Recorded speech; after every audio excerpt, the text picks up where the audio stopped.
This is a gun show that's been well established and well rooted in the community and not only in Orange County, but in the state of Florida for over 30 years. This is the first year, though, that the gun show is going on under a new ordinance, meaning this year private sales are not staying completely private.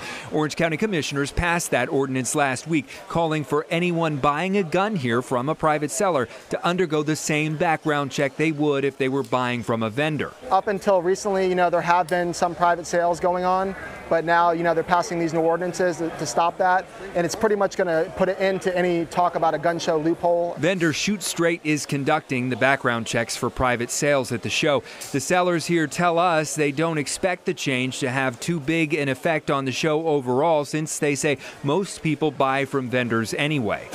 The gun show here at Orange County's fairgrounds comes as people mourn the victims of a mass shooting at Santa Fe High School in Texas, and as conversations continue about what can be done to stop mass shootings. It's very unfortunate. We hate it. We never want there to be any kind of mass shooting or anything like that going on. You can't control everybody. Matt Lapoli reporting, WESH 2 News.